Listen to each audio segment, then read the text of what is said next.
한국 사람은 역시 밥심.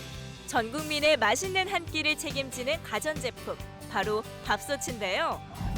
최근엔 뛰어난 성능을 바탕으로 중국을 넘어 세계 시장에서 업계 1위를 노리고 있습니다. 나날이 높아지고 있는 우리나라 밥솥의 위상. 과연 그 비결은 무엇인지 K 명품을 찾아라에서 낱낱이 알아봅니다. 요즘 가정에서 맛있는 밥을 먹으려면 없어서는 안 될 필수품이 있습니다. 바로 전기밥솥인데요. 네, 세 분과 함께 이야기 나눠보겠습니다. 비즈니스 포스트 산업부의 김용원 기자, 음식 칼럼니스트 박태순 평론가, 광고 마케팅 전문가 김유석 박사 나오셨습니다. 흔히 한국인은 밥심으로 산다. 그런 이야기가 나올 정도로 우리나라 사람들한테 밥은 아주 특별한 의미가 있지 않나 싶은데요. 그런 점에 있어서 이 맛있는 밥을 만들기 위한 노력도 꾸준히 이어왔던 걸로 제가 기억이 됩니다만. 밥솥의 역사는 참 화려하고 다사다난했습니다. 네. 밥솥의 원형이라고 할 수 있는 게 가마솥이죠. 부뚜막에서 짓던 이제 그 단계를 넘어서서 냄비에다가 돌솥, 보온밥솥, 전기밥솥. 요즘 들어서는 전기 보온 압력밥솥까지 나오고 거기에다가 어떤 첨단스러운 이미지가 있는 IH 전기 압력 보온밥솥. 이름도 참 깁니다. 그 전기밥솥은 처음에 어떻게 만들어진 거예요? 그 전기밥솥은 1937년에 중일 전쟁 당시에 일본군이 밥을 빠르게 짓기 위해서 전쟁 중이니까 이제 나무 통에다가 쌀과 물을 넣고 이제 전기 열선을 둘러서 밥을 빠르게 지어 먹던 게 시초라고 보고 있습니다. 예. 그리고 이후에 이제 1955년에 도쿄에서 작은 공장을 운영하던 미나미 요시타다라는 사람이 이제 그걸 제품화해서 내놓으면서 그게 전기밥솥의 시초가 되었다 이렇게 보고 있습니다. 근데 초기에 전기밥솥은 시장에 나왔지만 반응이 영 좋지 않았습니다. 그냥 단지 전기만 흘려서 가열만 해줬기 때문에 그 작품이라는 게 별로 시원찮았었죠. 우리나라는 언제? 네, 우리나라도 이제 일본의 영향을 받았죠. 그래서 전기밥솥이 출시가 된 걸 알고 1965년에 금성사가 65년? 처음 이제 출시를 했는데요. 그렇게 말씀하신 것처럼 인기가 있지는 않았습니다. 그러다가 72년에 한일 전기 주식회사가 일본의 사뇨사와 이제 기술 제휴를 한 거예요. 기술력이 떨어지니까 제품을 생산했고 이어서 대원전기와 한성전자가 전기밥솥을 출시하게 됐습니다. 자, 그렇다면 아무래도 이 전기밥솥 열풍을 불게 한 거는 이른바 코끼리 밥솥이 아닌가 그런 생각이 드는데요. 어르신들은 다 기억날 거예요. 공항에 그 밥솥 박스 들고 들어오면서 그렇죠, 그렇죠. 찌찌찌 하면서도 갖고 싶다. 네. 코끼리 밥솥. 당시에 대단했었죠. 일본에서 이 밥솥을 살려고 일본 여행을 할 분도 있었을 정도로. 예. 그리고 오죽했으면 이제 한국인들이 묵는 이런 숙소나 호텔 옆에 이제 그 가전 매장에 한글로 예. 코끼리 밥솥 팝니다. 어, 한국 고객들이 워낙 많이 사니까. 그 정도였어요? 1982년에 신문을 보니까요. 당시 일제 밥솥은 하루에 40에서 60개씩 팔려서 한 해 약 15,000개 이상이 팔렸습니다. 이걸 금액으로 환산하면 그때 밥솥 하나 개당 82년에 48,000원이었어요. 물가로 생각하면 굉장히 비싼 거예요. 예. 근데 일일이 계산하니까 1년에 7억 1,600만 원의 이제 우리나라 돈이 일본으로 네. 넘어가게 된 거죠. 이게 사회적 이슈로까지 넘어갔던 게 1983년에 일본 아사히 신문에서 그 한국인 주부 한 17명이 줄지어서 그 제2사의 밥솥을 들고 간 사진을 보도하면서 한국인 관광객 덕분에 매상이 오른다 이런 보도를 내서 네. 논란이 좀 일기도 했습니다. 예. 그러면서도 일제 밥솥의 인기가 계속 높았던 거는 한국 밥솥보다 수증기가 차지 않아서 밥맛이 오래 유지되고 맛이 더 좋다 이런 소문이 들었기 때문이었죠. 네. 기술력이 일본에 비해 열세였던 당시였기 때문에 국내 제품에 인기가 없었는데 아주 그런 기운을 뒤집어서 역전의 계기를 만드는 사건이 벌어졌습니다. 뭡니까? 90년대 중반에 전기 압력밥솥을 개발해냅니다. 네네. 일본은 일종의 냄비밥이거든요. 네. 얇은 냄비에다 밥을 하는 거였는데 우리는 전통적인 가마솥에 포인트를 잡은 거죠. 우리나라 가마솥은 무쇠 뚜껑으로 덮어놓기 때문에 일종의 압력솥 역할을 했습니다. 예. 네. 증기를 가둬놔서 밥알이 아주 찰지고 쫀득하게 만드는 기능을 윤기가 했는데 그 차를 흐르는 게 그런 원리를 넣어서 장작불에다가 강력한 화력으로 무쇠솥에 짓는 듯한 그런 아주 차진 밥맛을 구현해냈고 곧바로 한국 소비자들은 격하게 반응하면서 국내 밥솥 시장이 아주 활짝 열리게 되는 거죠. 네. 국내 1위 업체가 된 그때 성광전자라는 업체가 그때 처음으로 압력밥솥을 출시하면서 1999년에 한 해 동안만 40만 대가 넘게 팔렸다고 합니다. 예. 네, 국내 시장에 지금 최대 업체로 성장했으니까 그 옛날부터 저력을 보여준 셈이죠. 그 우리나라 전기밥솥의 인기 때문에 그리고 뭐 웃지 못할 뭐 에피소드들도 있다고 들었어요. 네. 예, 그 맛있는 밥 좋아하기는 북한 사람도 마찬가지죠. 이 네. 맛은 우리 민족이 공통이니까. 네. 그래서 8, 90년대까지는 주로 조총련이라든가 북송 교포를 통해서 일본 제품이 북한에서 아주 인기가 많았습니다. 네. 그런데 2000년대 들어서면서 한국 제품이 그걸 제품 성능이 좋아지니까 암시장을 통해서 중국을 통해서 많이 들어오거든요. 역시 네. 북한 사람들도 압력밥솥으로 먹는 걸 좋아하는군요. 그 밥맛, 가마솥 네. 밥맛을 좋아하기는 네. 똑같으니까. 예. 그래서 공공연히 많이 썼는데 이제 이명박 정권 때쯤에서 김정일이 보더니 이거 너무 심하다. 이건 대놓고 나서 남한 물건을 쓰고 절대 못 써 하고 금지령을 내려버렸거든요. 네. 그랬더니 이미 우리 밥솥 맛에 길들여진 그 고위 간부들이 그냥 있겠습니까? 그걸 버리지 못하고 몰래 썼는데 아주 당혹스러운 게 저녁 때 더워서 창문 열어놓고 밥솥을 딱 해놨더니 낭낭한 서울 말투로 네. 밥이 다 되었습니다. 네. 옆집에서 들을까봐 전전긍긍하고 이 소리를 어떻게 꺼야지? 근데 소리 끄는 기능이 몰라서. 아니, 반대로 우리도 네. 이렇게 켰는데 북한 말로 됐습니다. 이런 거잖아요. 저 어릴 때 보면 이 간첩이 차는 시계는 돌아가는 소리가 똑이니 있긴 있다. 그런 농담이 생각나요. 예, 예. 아주 그런 아주 곤란한 상황이 북한에서 벌어졌다고 합니다. 네, 우리가 웃으면서 얘기하지만 거기서는 진짜 살 떨릴 수도 있어요. 그러네요. 예.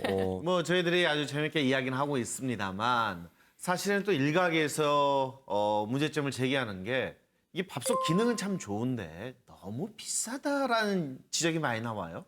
도대체 가격이 어느 정도입니까? 그 요즘 그 새로 나온 제품 같은 경우는 80만 원대 제품도 있고요. 80만 원이요? 예, 정말 비싼 건 100만 원 가까이 가는 제품도 오. 있다고 합니다. 일단 밥솥도 스마트 시대에 맞춰서 진화를 하고 있다는 게 가장 중요한데요. 요즘 나오는 밥솥 같은 경우에는 이제 스마트폰이랑 연동을 해서 뭐 스마트폰 앱으로 밥 종류나 취사 시간을 설정하고 갖다 대면은 자동으로 취사를 시작하는 것도 있고 기능이 올라가는 부분도 있지만 사실은 원가에 마케팅 비용이 들어갈 수밖에 없죠. 네. 이 광고 모델을 특 A급으로만 쓰고 있거든요. 아무래도 맞아요. 인류 업체 경쟁이 심하다 보니까 네. 뭐 한류스타, 별을 세운 그대, 김수현, 뭐 밥솥 모델을 하고 네, 네, 있잖아요. 맞아요. 그 밥솥 광고 모델들은 다 남자들이더라고요. 그러니까 그 여자들이 원래는 사니까. 여자였어요. 왠지 그 밥솥 사면은 남자도 같이 올 것 같아요. 하나 끼워주는. 예, 예. 또 장동건 씨가 그 광고하던 브랜드 2위 업체잖아요. 이번에 또 태양의 후예 네. 송중기 씨로 바뀌었죠. 근데 이게 비용이거든요. 그래서 이런 그렇죠. 특 A급 모델들의 광고비가 어느 정도 되냐고 조사해 봤더니 약 7억에서 10억 정도가 됩니다. 네. 그러니까 2014년 기준 1위 업체의 광고비 활용 금액을 보니까 267억을 썼어요. 네. 2위 업체는 94억을 썼고요. 그러다 보니까 아무래도 그게 원가에 들어갈 수밖에 없죠. 저희 집이 최근에 압력밥솥이 고장나서 좀 네. 알아봤더니 비싼 거밖에 없어요. 되게 비싼 거, 매우 비싼 거, 너무 비싼 거. 아, 예. 아니 좀 이렇게 왜 그게 이유를 찾아봤더니 결국 백색가전이라고 그러죠. 주방가전은 이게 과학의 산물이 아니라 감성의 산물이더라고요.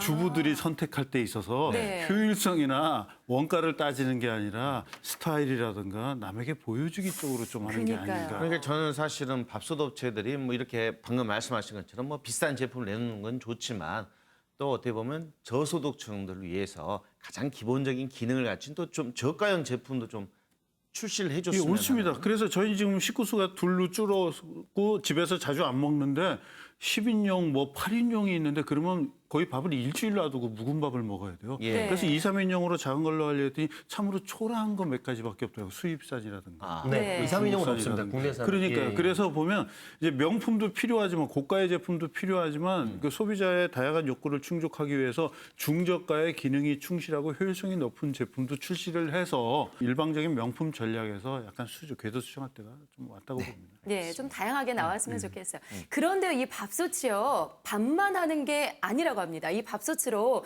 또 다양한 음식 요리도 가능하다고 하거든요. 혹시 요리에 자신 없으신 분들은 오늘 화면 보면서 한 수 배워보시기 바랍니다. 함께 보시죠. 밥솥으로도 요리가 가능하다? 개성 만점 밥솥 요리를 선보일 엄은경 요리연구가 오늘은 밥솥을 이용한 미숫가루 카스테라를 함께 만들어 보도록 할게요.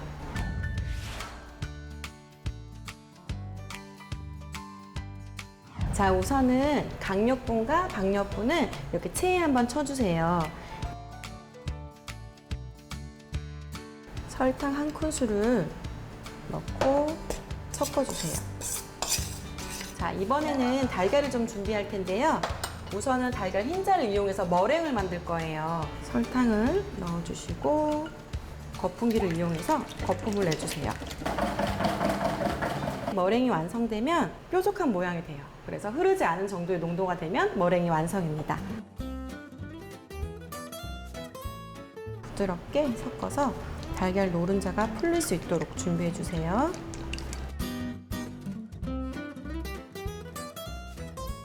자, 이렇게 섞어주시면 미숫가루 때문에 아주 고소한 향이 나요.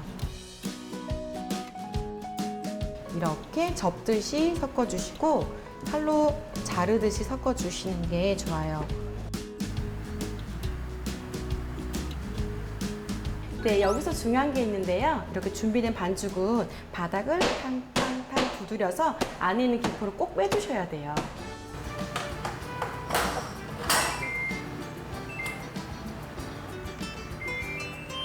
이렇게 취사가 완성되면 한 번 더 취사를 해주시는데요. 취사 한 번만 해서 빵을 익히는 경우 약간 덜 익을 수가 있어요. 그래서 취사를 2번 해주시면 좀 촉촉하고 뽀송뽀송한 카스테라를 만들 수가 있습니다. 2번의 취사 끝에 완성된 미숫가루 카스테라. 과연 어떤 모습일까요? 자, 이렇게 밥솥을 이용해서 카스테라를 만들게 되면요. 오븐에서 익힐 때보다 훨씬 더 촉촉해요. 그래서 드실 때 더 부드러운 식감으로 드실 수가 있어요. 성장기 아이들 간식으로도 좋고 더위에 지친 입맛 돋구는데도 좋은 미숫가루 카스테라 완성! 이번에 할 요리는 바베큐 립인데요. 우선 재료 설명해 드릴게요.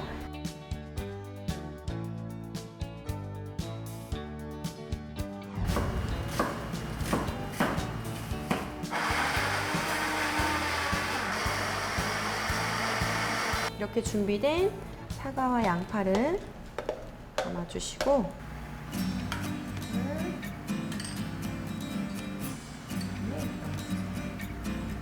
걸쭉하게 만들어진 양념장. 벌써부터 군침이 도는데요. 등갈비를 준비된 양념에 넣고 조물조물 버무려 주시면 양념은 완성이에요. 네, 이렇게 준비된 바베큐 립을 밥솥에 넣어주시고요. 밥솥에 있는 찐 기능을 익혀주시면 레스토랑에서 먹는 바베큐 립을 가정에서도 밥솥 하나로 맛있게 즐기실 수가 있어요.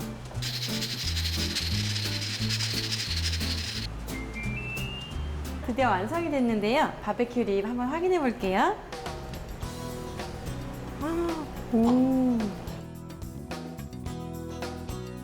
밥솥으로 만드는 바베큐 립이 완성입니다.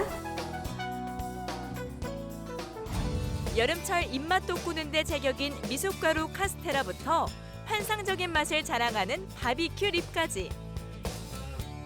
이번 주말에는 밥솥으로 밥 말고 색다른 요리에 도전해보시는 것 추천합니다.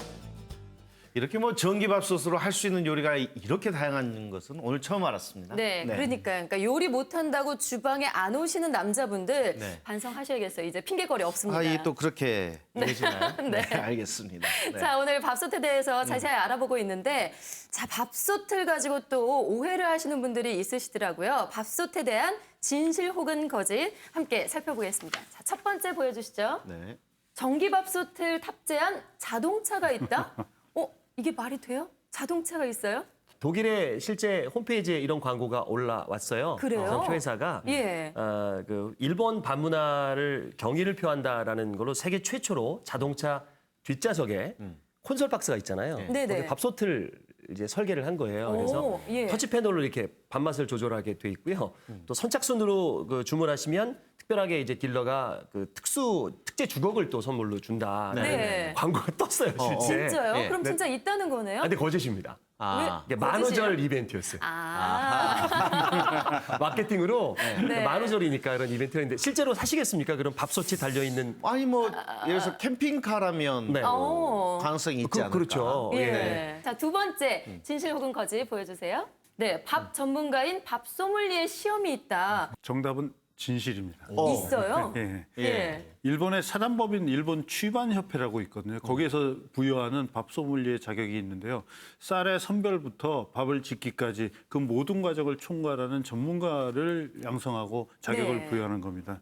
이제 매년 한 번씩 일본에서만 그 시험이 실시되는데 뛰어난 미각을 가져야 되고요. 그 자격으로서는 또 하나는 안타깝게도 일본어로 또 능숙하게 구사를 해야 된다는 거죠. 네. 그래서 숫자가 적은데 매년 전 세계에서 90명 가량이 배출이 되는데 국내에도 이미 40명 가량의 그 소믈리에 밥 소믈리에 자격을 취득하신 분들이 있습니다. 네. 그러면요, 혹시 밥맛을 보면서 이게 어디 쌀인지 어느 지역 쌀인지 이런 것도 맞출 수 있나요? 그 맞출 수가 있지요, 사실. 네. 왜냐하면 생각보다는 사용되는 밥에 사용되는 국내 쌀의 종류라든가 지역이 한정돼 있습니다. 네. 네. 그러니까 와인은 뭐 수천 가지 다른 와인들이 경합을 벌이고 있기 네네. 때문에 구별하기가 상대적으로 어렵지만 그러니까 우리도 쌀의 품종에 있어서 우리는 대충 경기미, 뭐 네. 어디 지역미 정도만 되는데 일본인 경우는 아주 디테일하게 분류가 돼 있습니다.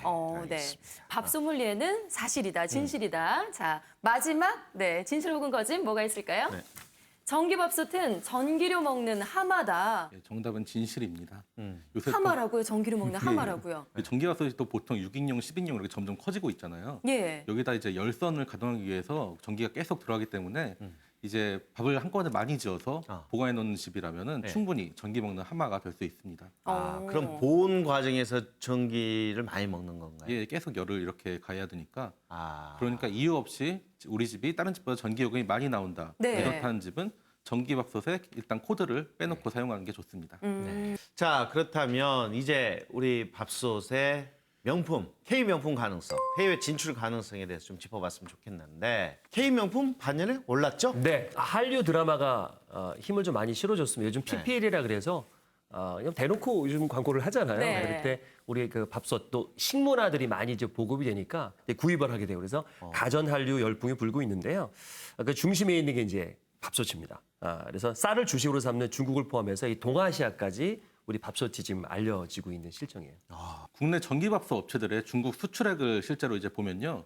2012년부터 연평균 60% 정도로 아주 빠르게 성장하면서요. 네. 예. 올해는 처음으로 일본산 전기밥솥을 제칠 수가 있다고 합니다. 네네네. 이렇게 국내 업체들이 프리미엄 경쟁을 가속화하면서 이제 제품 경쟁력이 있는 제품을 내놓다 보니까 중국에서 점점 인기가 올라가고 있는 거죠. 중국에서는 밥솥에 부는 한류 바람 때문에 가짜 국산 한국 제품도 막 네. 밥솥이 범람을 한대요. 그리고 거기에서는 일종의 우리나라 옛날처럼 사치품처럼 여겨서 고가의 우리 밥솥에다가 세금도 부과를 하거든요.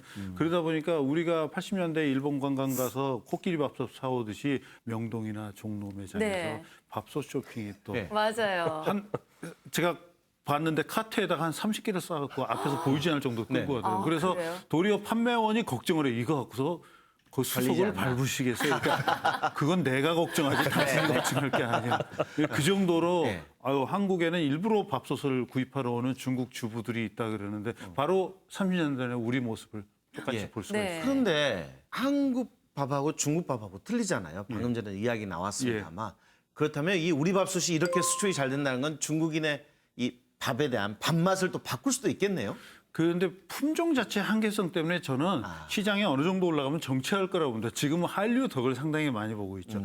우리가 60, 70년대에는 미국인스러운 삶을 이상적으로 봐서 네. 불필요하게 큰 냉장고라든가 뭐 차도 큰 거를 원하는 것처럼 중국인들도 현재로서는 한국인들이 사랑하는 밥솥도 우리가 가져야 되겠다는 생각으로 하지만 사실은 우리가 먹는 이 쫀득쫀득하고 찰진 밥 그 자포니카 계열이라고 하는 이거 차진 밥은 전 세계에서 3나라만 먹습니다. 네. 한국, 일본, 중국인데 중국도 13억 인구가 다가 아니라 그중에 동북 지역에 있는 3억에서 5억 정도만 그렇게 먹고 나머지들은 안남미라 그러는 폴폴 날리는 쌀을 먹거든요. 중국 사람들 사이에서도 먹는 밥이 서로 예. 틀리군요. 그래도 홍콩이나 싱가포르나 이제 광동 쪽 가보면 좀 다 더운 날리는 나라는. 거를 쓰지 네. 않습니까? 그분들 밥 짓는 걸 보면 재미난 게 냄비밥을 짓는데 뚜껑을 열어놓고 짓거든요. 밥물 넘치라고. 더군다나 끓기 시작해서 거품이 나오면 일부러 밥물을 따라버립니다. 거기에 섞여 있는 끈적한 전분을 없애서 더 폴폴 날리라고. 네. 그 기후 특성과 여러 가지 시장 특성 때문에 그러는데 네. 우리들은 전분을 가다서 더 차진 느낌을 더 강조하기 때문에 모든 13억 중국 인구가 다 조알이라고는 생각할 수가 없기 때문에 그 시장에 맞는 중국 시장에 맞는 특화된 제품 연구 노력이 앞으로 따라야지. 그러면 일단 한 5억만 잡죠 뭐. 5억 시장. 네, 알겠습니다. 아니 그러면 뭐 중국이나 동아시아 쪽에 밥을 이 쌀을 주식으로 하는 나라들은 인기가 많을 텐데 유럽 같은 나라들 있잖아요. 그쪽에서는 밥솥의 인기가 별로 없을 것 같은데요.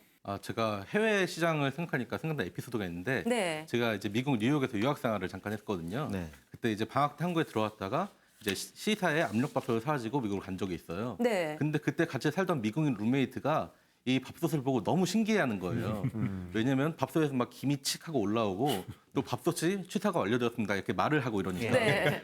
그도 그렇게 그때까지만 해도 이제 미국 마트 같은 데를 가보면 거기서 하는 밥솥이라고 하는 거는 이제 라이스 쿠커라고 이제 단순한 전기 포트 같은 형태의 제품이었거든요. 그런 시장에 이제 국내 업체들이 그 발전된 밥솥을 들고 가서 유통망을 확대를 하고 있으니까 네. 지금쯤 아마 꽤 시장이 확대되지 않았을까 생각합니다. 근데 여기서도 그 식문화를 살펴봐야 되는데 우리는 촉촉하고 끈적한 맛에 먹는데 그들은 우리 밥을 먹으면 영어로 스티키 라이스라고 하거든요. 네. 끈적인다. 네. 영어에서 스티키는 좀 부정적인 표현이거든요. 네. 그들도 펄펄 날리는 밥맛이 좋아요. 네. 그렇기 때문에 또 다른 제품으로 접근을 해야지 되는데 여기서 포인트는 우리는 뭐 가정에서 주부들의 자존심을 살려주는 가구로서의 역할에 강하다 그러면 서양인들은 밥솥을 전기밥솥을 보는 관점이 독특한 게 건강한 조리기구, 웰빙 조리기구로 보거든요. 왜냐 기름을 적게 쓰고 고온의 오븐에서 굽는다든가 탈 일이 없고 네. 수분도 적게 쓰면서 재료가 갖는 원래 영양소와 맛과 향을 더 보존해 준다는